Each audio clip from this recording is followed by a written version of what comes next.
للہ رب العالمین والصلاة والسلام علی رسولہ الکریم اما بعد۔ دیکھیں یہ بات نوٹ فرما لیں کہ پاکستان کے اندر اور بہت سارے دنیا کے ممالک کے اندر ایک ایسا بزنس، ایک ایسا کاروبار کیا جاتا ہے جس کی اسلام کے اندر گنجائش موجود نہیں ہے، اور بیشتر ایسے لوگ ہیں جو کلمہ بھی پڑھتے ہیں، نبی صلی اللہ علیہ وسلم کے اوپر ایمان رکھتے ہیں، یوم آخرت کے اوپر ایمان رکھتے ہیں، باوجود اس کے وہ بزنس کر رہے ہیں، اور وہ ڈاگ کا بزنس ہے، وہ کتے کا بزنس ہے، بلی کا بزنس ہے۔ ایسا بزنس اسلام کی نظر میں کیسا ہے؟ بعض لوگ کہتے ہیں کہ اللہ ہمیں اس سے روزی روٹی دے رہا ہے۔ بھائی ٹھیک ہے، اب اگر کوئی شخص یہ کہتا ہے کہ میں شراب بیچ رہا ہوں تو اس سے اللہ مجھے روزی روٹی دے رہا ہے، تو کیا شراب بیچنا جائز ہو جائے گا؟ اگر کوئی شخص یہ کہتا ہے کہ میں سود کا کاروبار کرتا ہوں اور اس کے ذریعے سے اللہ مجھے روزی روٹی دے رہا ہے، تو کیا اس کی وجہ سے سود کا کاروبار کرنا جائز ہو جائے گا؟ بعض لوگ یہ کہتے ہیں، اگر بعض لوگ اس سے ہٹ کر سور کا گوشت فروخت کرتے ہیں، اس کی تجارت کرتے ہیں، تو کیا سور کے گوشت کی تجارت کرنا جائز ہو جائے گی؟ نہیں، ایسا ہرگز نہیں۔ بعض لوگ جوا کھیلتے ہیں اور کہتے ہیں اللہ اس کے ذریعے سے مجھے روزی روٹی دے رہا ہے، تو کیا سود کا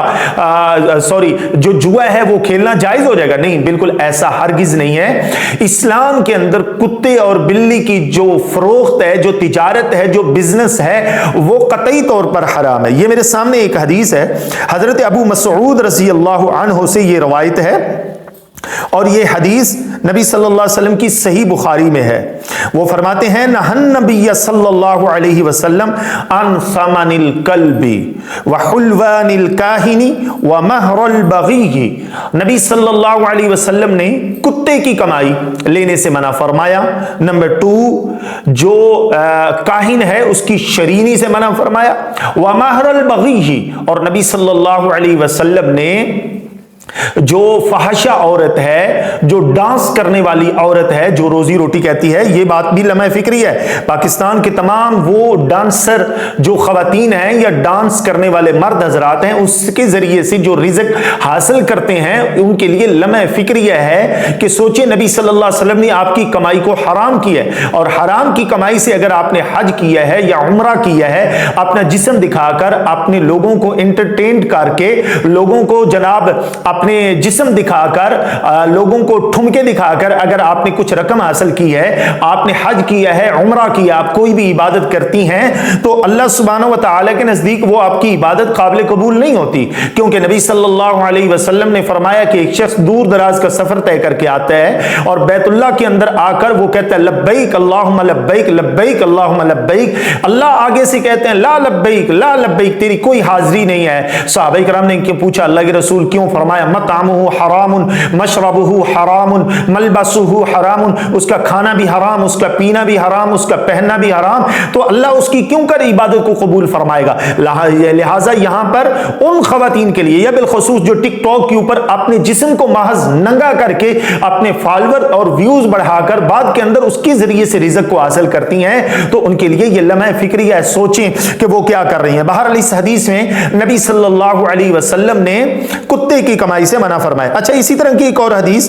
جو کہ صحیح بخاری کے اندر موجود ہے، اس کے علاوہ سنن ابی داود کے اندر حدیث موجود ہے کہ نبی صلی اللہ علیہ وسلم نے کتے اور بلی کی قیمت لینے سے منع فرمایا ہے۔ اچھا، اسی طریقے کی ایک اور حدیث سنن ابی داود کے اندر موجود ہے، جس میں نبی صلی اللہ علیہ وسلم کے صحابی سیدنا عبداللہ بن عباس رضی اللہ عنہ بیان کرتے ہیں کہ نبی صلی اللہ علیہ وسلم نے فرمایا اگر کوئی شخص تم سے کتے کی قیمت کا مطالبہ کرتا ہے تو اس کی مٹھی کو مٹی کے ساتھ بھر دو۔